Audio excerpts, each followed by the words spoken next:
வாழ்க வளமுடன். ஹாய் சகோஸ். இதயம் மீட்டும் மெல்லிசை போல உங்கள் மனதை மயக்கப் போகும் எழுத்தாளர் தீபா பாபு அவர்களின் கற்பனை சிதறலுக்குள் நம் பயணத்தை தொடங்கலாமா?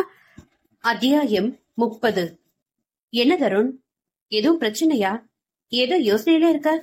உன் முகமே சரியில்லையே, ரொம்ப டல்லா இருக்கு என்று அவன் தலையை கோதியபடி கவலையுடன் விசாரித்தாள் சிந்து. தன் துக்கத்தை மறைத்துக் கொண்டவன், அதெல்லாம் எதுவும் இல்லம்மா, மதியானம் கேன்டீன்ல சாப்பிட்டது அஜீர்ணமா இருக்கு, எனக்கு டின்னர் எதுவும் வேணாம், ஒருவேளை பட்னி கிடந்தா வயிறு கொஞ்சம் சரியாயிடும், நான் போய் தூங்குறேன், குட் நைட். குட் நைட் கருண் என்று எழுந்து அறைக்கு சென்றான். சரி, பழமாவது சாப்பிட்டு படுடா என்று சிந்துவின் குரலுக்கு, பசிக்கும் பொழுது சாப்பிடுறேன் என்ற பதில் மட்டும் உள்ளிருந்து வந்தது. லேசாக பெருமூச்சு விட்டவள், உனக்கு என்னடா செய்யட்டும் என்று திரும்பி கருணிடம் வினவினாள். என் வயிறெல்லாம் நல்லாதாமா இருக்கு, நீங்க எதை செஞ்சு போட்டாலும் நான் சாப்பிட ரெடி. ஏன் நல்லா இருக்காது, பேசி பேசியே ஜீரணமாயிருக்கும் என நக்கலாக சிரித்தபடி அவன் கண்ணம் கிள்ளி சென்றாள். அறைக்குள்ளே நெற்றியை அழுத்தியபடி படுத்திருந்தாள் தருண். இதயத்தை யாரோ இறுக்கி பிழிவது போல் இனம் புரியா வலி ஏற்பட்டது. தன்னுள் தோன்றி புழுவாய் அரிக்கும் உணர்வுகளை வேரோடு அழிக்க முடியாமல் திணறினான். அந்த பாட்டி தன்னிடம் காண்பித்த புகைப்படமும் சொல்லிய விவரங்களும் உண்மையா? அதை எப்படி நான் என் அம்மாவிடம் கேட்பேன்? ஒருவேளை அவர்கள் ஆம் என்று கூறிவிட்டால் இக்குடும்பத்தை விட்டு எப்படி பிரிந்து செல்வேன்? ஐயோ, என்னுடைய பிரிவை இங்குள்ள எவராலும் தாங்கிக் கொள்ள முடியாது. எனக்கு ஏன் இப்படி ஒரு துன்பத்தை கொடுத்தாய் இறைவா? அம்மாவின் முகத்தை பார்த்து என் பிறப்பிற்கு காரணமானவர் யார் என்று என்னால் எப்படி கேட்க முடியும்? என் அப்பா என்று இதுநாள் வரை நான் பெருமையா எண்ணி பூரித்த மனிதர் உண்மையில் என் சொந்த அப்பாவே இல்லையா என வேதனையில் மருக ஆரம்பித்தான். அருகிலிருந்த அலைபேசி ஒலி எழுப்பவும் கையில் எடுத்து பார்த்தால் அறியாத நம்பரிலிருந்து குறுந்தவகள் ஒன்று வந்திருந்தது. உன் அப்பா யார் என உன்னை பெற்றவளிடம் கேட்டாயா? எப்பொழுது இங்கே வருகிறாய்? இல்லை நானே அங்கு வந்து விவரம் சொல்லவா என்றிருந்ததை படித்ததும் குப்பென்று காதமடல் சூடாகி வியர்க்க ஆரம்பித்தது.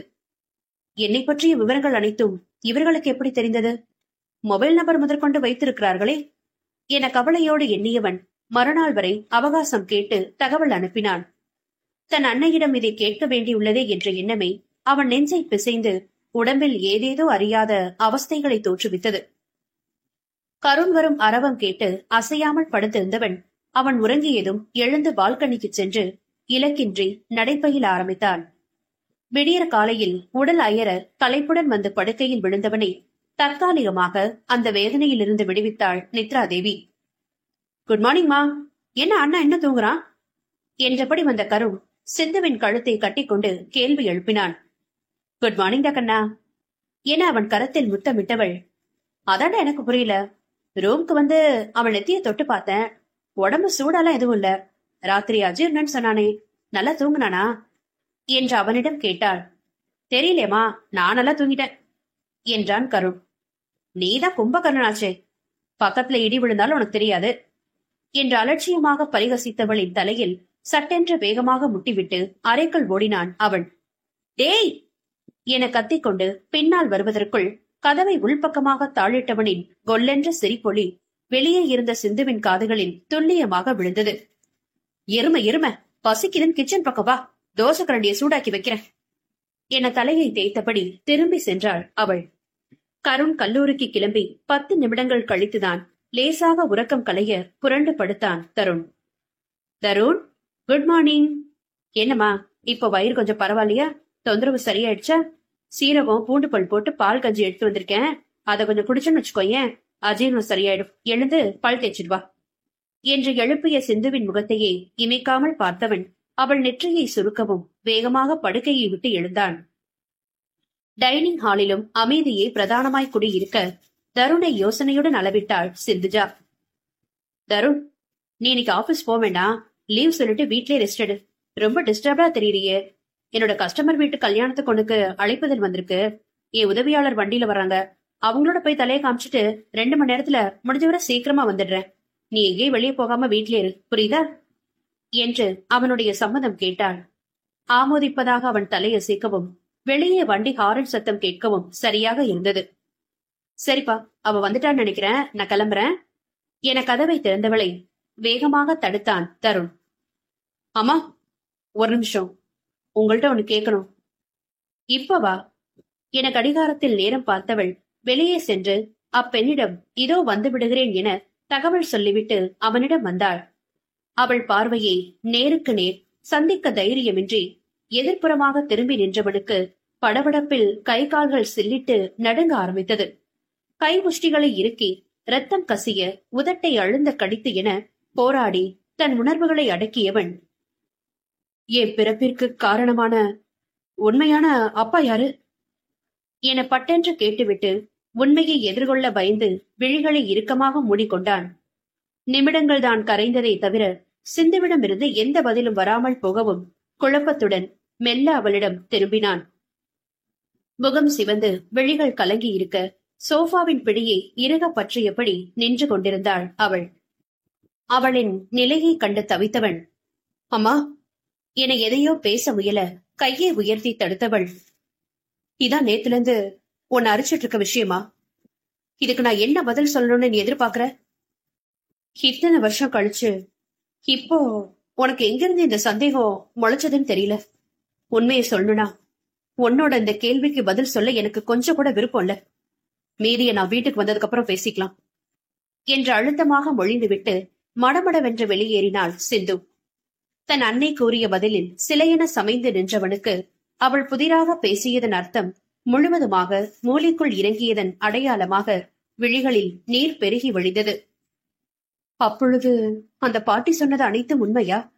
நான் நிஜமாகவே இவருக்கு பிறக்கவில்லையா என சித்துவின் நிழற்படத்தையே பார்த்தபடி உருகி நின்றவன் அப்படியே தரையில் சரிந்து அமர்ந்தான். 2 நாட்கள் மன உளைச்சலில் இந்த உண்மையை எண்ணி எண்ணி பயந்திருந்தவனுக்கு உணர்வுகள் மறத்து போயிருந்தது. எத்தனை நேரம்தான் தரையை வெறித்துக் கொண்டு அமர்ந்திருந்தானோ அதை கலைக்கும் விதமாக காலிங் பெல் ஒலித்தது. புருவம் சுருக்கியவன் அவசரமாக முகத்தை துடைத்துவிட்டு எழுந்து சென்று கதவை திறந்தான். வெளியே கொரியர் பாய் நின்றிருந்தான். சார், சித்தார்த்தங்கிறவருக்கு கொரியர் வந்திருக்கு. தொண்டையில் அடைத்ததை சிரமப்பட்டு விழுங்கியவன், என் அப்பாதான் என்று கையெழுத்திட்டு கரங்கள் நடுங்க அக்கவரை வாங்கினான். அவன் சென்றவுடன் கதவை அடைத்தவன் அதன் மேலேயே சாய்ந்து குலுங்கி அழ ஆரம்பித்தான். சிறிது நேரம் கழித்து நிமிர்ந்தவனின் விழிகளில் லேசான தெளிவு தெரிந்தது. ஜோடியாக இருந்த சித்துவின் புகைப்படத்தை கைகளில் எடுத்ததும் விழிகள் மீண்டும் கலங்க எத்தனிக்க உறுதியாய் அதை அடக்கியவன் மானசீகமாக அவர்களிடம் பேசினான். நான் இந்த வீட்டை விட்டு போறேன். ஆனா உங்களை வெறுத்து இல்ல. என்னைக்கு நீங்க தான் என் அப்பா. அந்த இடத்தை நான் யாருக்கும் விட்டு தர மாட்டேன். I love you so much. I'm சாரிமா. என் கேள்வி அந்த அளவுக்கு உங்களை வேதனைப்படுத்தி இருக்குன்றது எனக்கு நல்லா தெரியும். ஆனா எனக்கு வேற வழி இல்ல. நான் கேட்க மறுத்தா மத்தவங்க வந்து நம்மள அசிங்கப்படுத்த தயாரா இருக்காங்க. அதுக்கு இடம் கொடுக்க கூடாதுன்னு தான் நான் அந்த முடிவுக்கு வந்தேன். என் அப்பாவும் அம்மாவும் இந்த உலகத்துக்கு முன்னாடி என்னைக்குமே தலை குனிச்சு நிக்காம நிமிர்வோட வாழணும். அதை காப்பாத்திட்டேன்ற திருப்தியோட இங்கிருந்து போறேன். என் வேதனை என்னோட போகட்டும் என்று எழுந்தவன் தன் அறைக்கு சென்று முக்கியமான பொருட்களையும் உடைகளையும் மட்டும் டிராவல் பேக்கில் அள்ளி போட்டுக்கொண்டு விரைவாக வீட்டை விட்டு வெளியேறினான். சிவகாமி கொடுத்திருந்த முகவரிக்கு நேராக சென்ற தருண் காரை விட்டு இறங்கி அந்த வீட்டிற்குள் நுழைய விருப்பமில்லாமல் புருவத்தை நெறித்தபடி நேர் பார்வையால் சாலையை வெறித்துக் கொண்டு அப்படியே அமர்ந்திருந்தான். எத்தனை நேரம் அப்படியே கழிந்ததோ. சோம்பல் முறித்தவாறு வாசலுக்கு வந்த ஹரிதா அங்கே காரில் சிலையென அமர்ந்திருந்த தருணை கண்டு திகைத்து விறுவிறுவென தன் பாட்டியை தேடி சென்றாள். அவள் போன வேகத்தில் சிவகாமி வெளியே வந்தாள். தருண், வாப்பா வாப்பா. ஐயோ, என் பேர பிறந்து இத்தனை வருஷம் கழிச்சுதான் என் வீட்டுல காலடி எடுத்து வைக்கணும்னு என் தலையில எழுதியிருக்கு போல இருக்கே. என் நளினி, சீக்கிரம் அந்த ஆரத்தை எடுத்துட்டு வா என்று உள்நோக்கி தன் மகளுக்கு உத்தரவிட்டாள். ஏன்பா இறங்காம உள்ளே உட்கார்ந்துட்டு இருக்க, வாப்பா என ஸ்டியரிங்கில் இருந்த அவன் கையை பிடித்து இழுத்தாள். அவள் தொட்டதில் சுற்றுப்புறம் உணர்ந்து திரும்பியவன் வேகமாக தன் கையை அவளிடமிருந்து உருவிக் கொண்டான். அது லேசாக துணுக்குற்றாலும், சரி, மீன் வலையில் விழுந்து விட்டது, துள்ளுகிற வரை துள்ளட்டும் என்று அலட்சியப்படுத்தினாள். நளினி ஆரத்தி தட்டோடு வரவும் அவனை கிழக்கு நோக்கி நிற்க சொல்ல முகத்தில் எரிச்சலை அப்பட்டமாக காட்டி அதை ஏற்க மறுத்தான் தருண். இங்க பாருங்க, உங்களுக்கு செஞ்சு கொடுத்த சத்தியத்துக்காகத்தான் நான் இங்க வந்திருக்கேன். மத்தபடி இத்தனை வருஷம் உணர்வுகளை மறந்துட்டு ஜடமா உடனே எல்லாத்தையும் என்னால ஏத்துக்க முடியாது. இதுல எனக்கு கொஞ்சம் கூட விருப்பம் இல்ல. நான் எங்க தங்கணும்ன்றத மட்டும் சொல்லுங்க. இப்போதைக்கு அதை சொன்னா மட்டும் நல்லா இருக்கும் என்றான் முகம் இருக. நட்புகள் எல்லாரும் நம்ம சேனலை மறக்காம சப்ஸ்கிரைப் பண்ணுங்க, கதையை கேளுங்க, லைக் பண்ணுங்க, கமெண்ட் பண்ணுங்க, பிடிச்சவங்க ஷேர் பண்ணுங்க. நன்றி.